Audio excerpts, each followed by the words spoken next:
Hey, this is Anney. And Samantha. And welcome to Stuff I Never Told You, a production of iHeartRadio.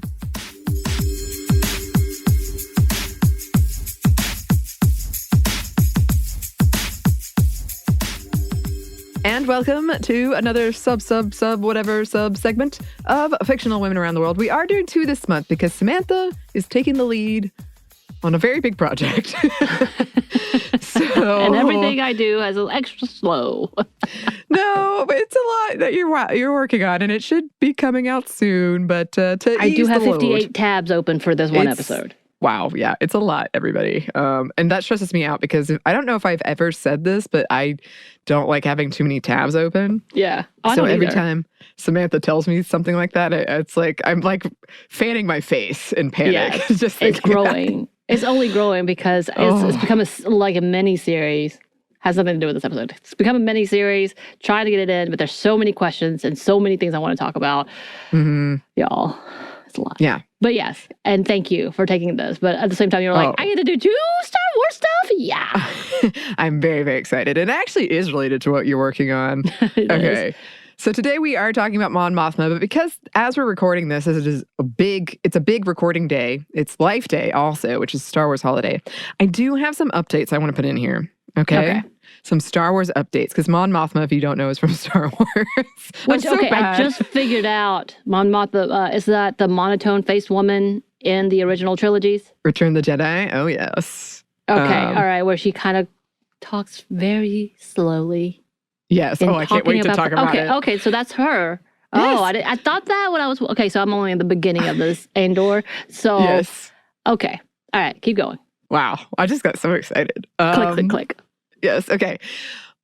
So here's some Star Wars updates. Number 1, I listen to the NPR radio dramas. I've been putting this off because they're 15 hours long combined. They are beautiful and wonderful and fun, and they answer so many questions that you've asked, Samantha. Okay. There's a lot more grieving in the radio dramas. Oh. Wow. I really, really recommend them. I loved it. I loved them. Mark Hamill's in it. So is Anthony Daniels. Yeah, Mark Hamill's in the first 2. He's not in Return of the Jedi. But they're really fun. I liked them a lot. Also, go check out our Toxic Masculinity and Mandalorian episode that we did. But a lot of you wrote in with some thoughts about that, which I love and I suspected would happen. And we are going to read some of those messages. We have a listener mail episode coming up. So if you have any listener mail you want us to read, please start sending those in because we're going to record that pretty soon. I did want to clarify a couple of things. Number 1, I don't think I specified this, but the clones, like as in the Clone Wars, or a lot of the people you see in the show, they aren't necessarily Mandalorians. Also, I totally forgot about this, and I can't believe I didn't put it in here because it's like one of my favorite things to talk about, because a lot of people bring up, the parallels between Darth Vader and the Mandalorian, as in the Mandalorian from the show, and their whole mask thing. Because Darth Vader has, a mask he doesn't take off until the end, when he wants to look upon you with my own eyes, with Luke, to see his son with his own eyes. And the Mandalorian has that in season 2, where he takes his mask off for Grogu. But I think there's a kind of interesting difference here in that Darth Vader was villain. Right. And he took his mask off, and that was seen as like an act of redemption, a step forward, kind of shedding that like stoicism, toxic masculinity, villainous mask. And I would say, like, when the Mandalorian did it, there is a lot of religious trauma involved. But I felt like it was supposed to be kind of a step forward for him as well. It doesn't come without all these other traumatic things. And if that's his choice and that's his, religion, well, gosh, we don't have time to go into that right now. But if it is, then that's fine. But I think that one of the things I was trying to make the point of is that when these men told me they saw that as a bad thing, that's what I found really fascinating, that he took off his mask. Right. And then I will say also, in fan fiction, the Mandalorian, and fan fiction is mostly written by women or marginalized people, right? When the Mandalorian takes off his helmet, that is like I mean, if I had a bingo card, which I actually do, of fan fiction, it's Star Wars fan fiction, that happens all the time. And it's painted in a very positive light. So I find that really interesting too. And then I didn't talk about this, but I found this essay the other day about the whole subversive nature of the end of Return of the Jedi, which is what I keep saying. But when Luke throws away his lightsaber, that's the powerful moment. When he defeats Darth Vader physically in combat, that is a weakness and he failed. And that's so different than what a lot of our superhero movies are. And in fact, I found a whole essay about the Winter Soldier and how the ending of that, when Captain America refuses to fight his friend the Winter Soldier, and they tied that directly to the fact that he has seen Star Wars because at the beginning he has his little list. He does. You're right. Yes. And it's not just me thinking this. But related to this episode, and I know a lot of you are listening to this and you're like, oh my gosh. But related to this episode, that whole idea of the Mandalorian culture of, you win the Darksaber via combat and usually via killing somebody else. Satine Kryze, who we talked about, we have another fictional Women Around the World episode on. She was trying to make a more pacifist Mandalorian culture, and there you can argue about that all you want, but kind of the message in it, because she felt she was assassinated and then everything went to hell, was disarmament equals ruin. And that is related to Mon Mothma, who we were talking about today. And I find that very interesting. But yeah, now I'm also going to have to talk about how traditional gender roles manifest in pop media and fan fiction, but that's for another day. I can't wait to read some of these messages. I'm so excited. But, all right, those are my updates for now. Okay. I'm in.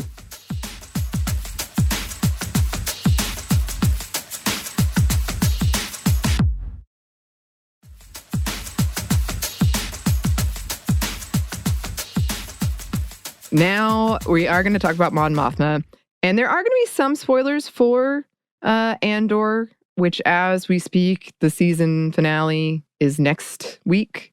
So I haven't seen it yet, but I have a suspicion I know what's going to happen with Mon Mothma at least. But I'm not going to talk too much about that. I'll say I always loved Mon Mothma in the original trilogy as a kid. She is in it. She is the one that says many Bothans died to get us this information in Return of the Jedi. A part of it could be the fact that she was like one of 3 women in the movies. She's barely in it, but I did love her whole look. I loved her whole vibe. She's clearly important. She's a leader. And while she's calm and poised in the face of possible total annihilation, she doesn't hide her emotion. It was another instance like where Leia, where it's clear that Leia and Mon Mothma demand respect, that they can control the room. And Mon Mothma is not questioned for 1 second because of her gender. She is briefly in episode 3, Revenge of the Sith, and in a very important deleted scenes. It's one of the deleted scenes where I was like, you could have cut some other things out. I think this one should have been in there. But she was played by Genevieve O'Reilly, who plays her in Andor. In that scene that got cut, it's just made very clear that she's a founding member of the Rebellion and the Alliance, which we do see playing out in Andor now. She was in Rogue One as well, also played by O'Reilly. She was featured in the animated series, The Clone Wars, voiced by Kath Soucie, and Rebels, voiced by O'Reilly. But yeah, she was first introduced in the 1983 film Return of the Jedi. She was played by Caroline Blackiston.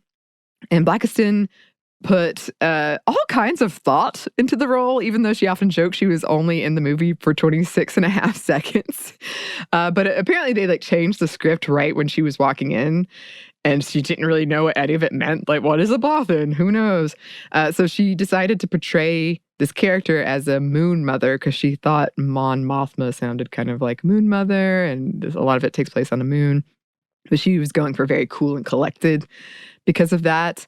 And she wrote George Lucas about playing a young Mon Mothma's grandmother, but never got a response, but seems genuinely delighted at how much the character has taken off. It's really cute to read her kind of like, wow, people really liked it. Like, yeah. But yes, I am getting ahead of myself. Standard Star Wars disclaimer. There is canon, which is Disney currently, Disney owned. There is Legends, also called Extended Universe, which was pre-Disney, no longer canon, but they take a lot of stuff from that and make it Disney canon, which is very confusing. I'm going to try to make it make sense, but the Wikipedia entry on this character even came with this warning, quote, Lucasfilm has not established a cohesive timeline regarding this subject. Editor discretion is advised. I mean, hey, at least they let you know. I know. Honestly, thank you. All right. So let's start with what is currently canon. But because I did grow up with Legends, we are going to talk about that too. And there are a lot of similarities. Mon Mothma is a human woman born on Chandrila, and she got into politics at a young age, going on to represent her home planet in the Galactic Senate prior to the Old Republic's fall. If you don't know about Chandrila, this is kind of telling you like she's a core worlder. She probably is pretty well off. But a headline when she was elected read, Wizard, teen senator takes on Coruscant. So she was one of the youngest senators ever elected. She did have a hot girl summer before that, where she rebelled against her parents. She learned how to play smash ball. She fell in love, decided to become a historian instead of playing a role in her family's political dynasty. But summer's got to end sometime. And so she ended up marrying Perrin Firtha at 16, which is pretty much kind of a politically arranged marriage. And they moved to Coruscant, which is the big city planet, if you don't know where the Imperial Center is. And she became a senator. During the Clone Wars, she was a vocal supporter of peace and democracy. She found like-minded folks like Senator Bail Organa of Alderaan, who's Leia's adopted father, and Padme Amidala, Leia and Luke's biological mom, amongst others. Though at first, Mon Mothma was not impressed with Amidala after her vote of no confidence in Chancellor Valorum that put Palpatine in power, because Mon Mothma thought it showed that Padme put the needs of her home planet above the needs of the galaxy. But Amidala, I keep switching back. Amidala and Padme are the same person. Padme later earned her respect, though they never really became close friends. I think they could have, but Padme died and everything. They worked together to try to provide diplomatic solutions to the war, believing the war was a threat to democracy. And this is between the separatists, the Clone Wars, essentially. And they were fiercely opposed by militaristic sectors and corporations. Their outspokenness against the war meant that their initiatives often failed, and it placed them in physical danger. One of Mothma's fellow senators and supporters was murdered. He was poisoned. Mothma was also on the council that determined the fate of Ahsoka Tano after she was falsely accused of the murder of 6 Jedi. And for more on that, you can check out our Ahsoka episode. Mothma, Organa, and Amidala petitioned Chancellor Palpatine, a.k.a. the Emperor, a.k.a. the Sith Lord who manufactured and puppeted the whole war, to rescind his executive wartime powers, but he instead claimed that the Jedi were traitors and had almost all of them killed, enslaved the clones, and he proclaimed that the Republic was now the Galactic Empire, and guess what? He was in charge. And now, also, I have a terrifying and horrifying enforcer named Darth Vader. Mysterious. Mothma and Organa attended Padme's funeral together, and she was arrested alongside Organa for colluding with the Jedi, but both were freed after publicly declaring their loyalty to the Empire. So when the Republic fell and was replaced with the Galactic Empire, Mon Mothma held onto her seat, secretly working with Senator Organa and Luthen Rael, who is in Andor, to topple the fascist regime, planting seeds of the rebellion. She didn't think the Empire would disband the Senate because their abilities and powers had already been so limited. So she was like, we're kind of a useless, why are they going to go through the the effort of disbanding us because they've already limited us so much. She also believed that Palpatine had expertly maneuvered the war to lead to this, so she was pretty sure he was in the mastermind behind the whole thing. However, her husband was a strong supporter of the Empire, and her daughter resented how much she poured into her work and that she might be married off. She's also an Andor and in Legends. And I know what happens in Legends, and I'm wondering what they're going to do in Andor, but we'll see. Mothma also served as a mentor for Leia Organa, counseling her before she took her own Senate seat and proudly watching on as she became a leader in the burgeoning rebellion against the Empire. She encouraged Leia in collecting evidence of the Emperor's misdeeds to correct the false history he was painting after his fall. And we saw a lot of the savvy maneuvering and sacrifices Mothma had to make for the Alliance throughout Andor, especially concerning securing credit flow.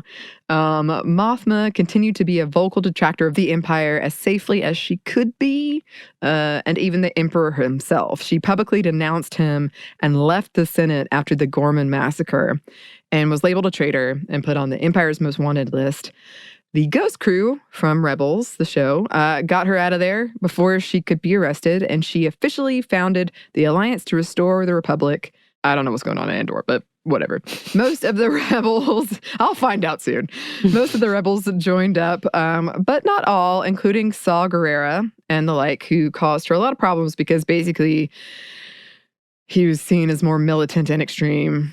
I would argue, yeah, he is more militant and extreme. And she was very pragmatic about timing and resources.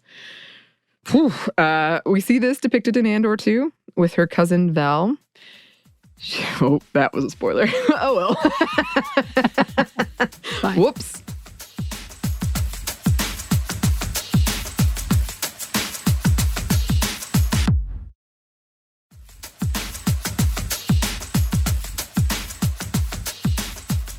She was involved in a leadership position of several Alliance operations depicted in Rebels. In the year 0 BBY, or before the Battle of Yavin, which is A New Hope, Death Star, she called for the recruitment of Jyn Erso, and this is where the events of Rogue One play out, where a lot of folks died to get the Death Star plans to the Alliance. When Alderaan was destroyed, she became the last remaining original leader of the Alliance and even wrote a surrender speech to the Emperor before she learned the rebels survived on Yavin and destroyed the Death Star. Though she had contingency plans to ensure the Alliance's survival, but she was like, if this doesn't go our way, then I'm going to have to surrender.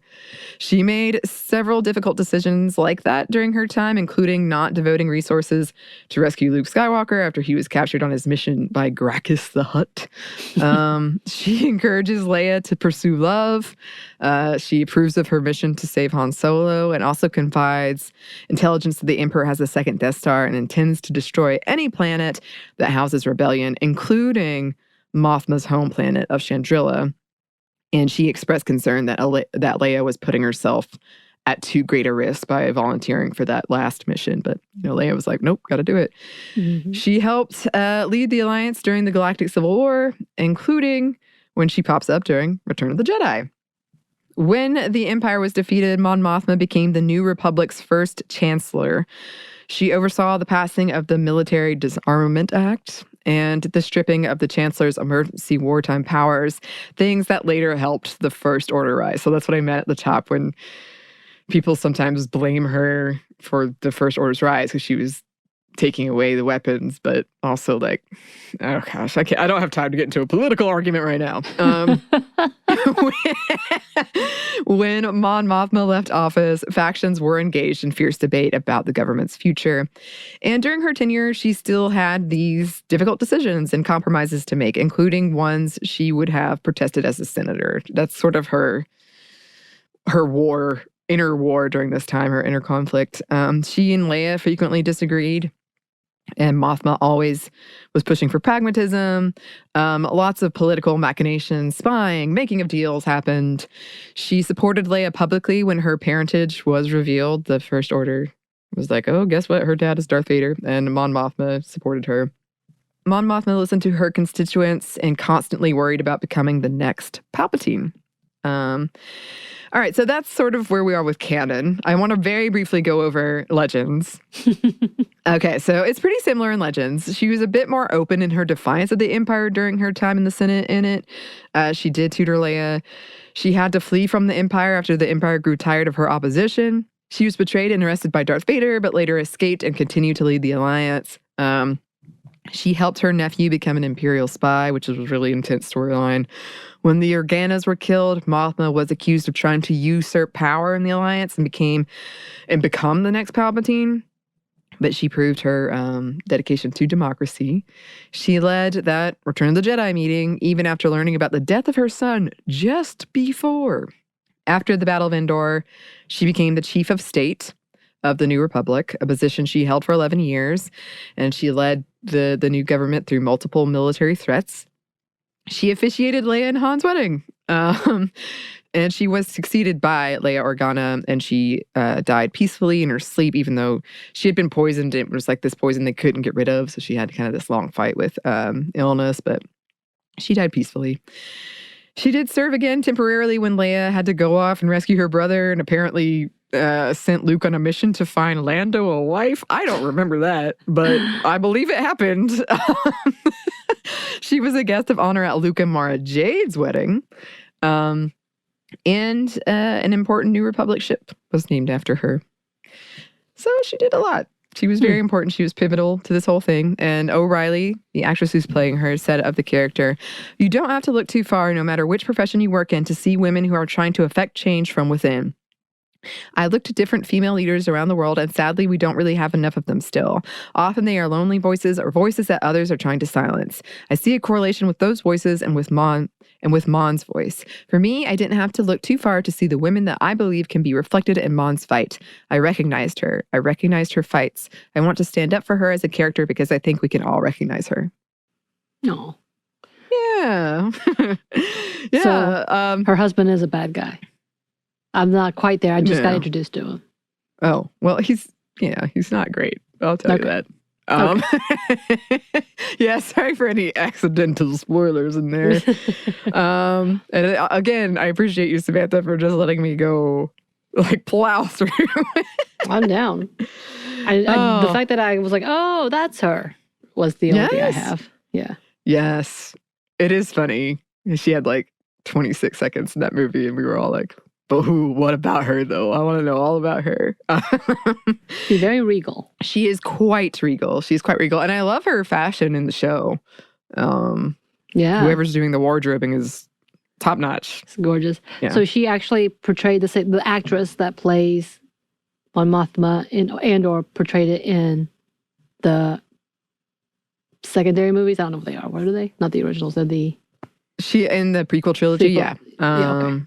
Okay. The prequels.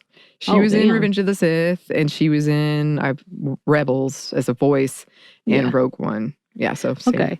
Did they do the digital imaging on her in the prequels? Because it looked a lot like her. I mean, it is her. Okay. No, a lot like the original. I'm sorry. Oh, maybe. Because she's like, I think in Revenge of the Sith, she's in the background. You barely see her. Wait, she was in Rogue One as well, right? Yes. So is that where they did a digital face on her? I don't know. It looked like it because it looked like we were all, I feel like we talked about that. Anyway, I hate that movie, Rogue One. Moving on. Too sad for Samantha. Well, Andor's kind of tough too, I gotta say. Oh no. No, it's not as bad. It's okay. It's okay. Anyway, I mean, we know we'll come Rogue One's back. coming. Whatever. Yeah. Whatever. We'll come back and convene on this. But in the meantime, listeners, thank you for coming on this journey with me. If you have any suggestions for people we should cover on this segment, please let us know. If you have any thoughts about Star Wars thoughts, you know I always want those. You can email us at stephanie@momstuff@iheartmedia.com. You can find us on Twitter at momstuffpodcast or on Instagram at Stuff I've Never Told You. Thanks as always to our super producer, Christina. Also very regal. Did you see her picture? Obviously. Yes. And thanks to you for listening. Stuff I Never Told You is a production of iHeartRadio. For more podcasts from iHeartRadio, you can check out the iHeartRadio app, Apple Podcasts, wherever you listen to your favorite shows.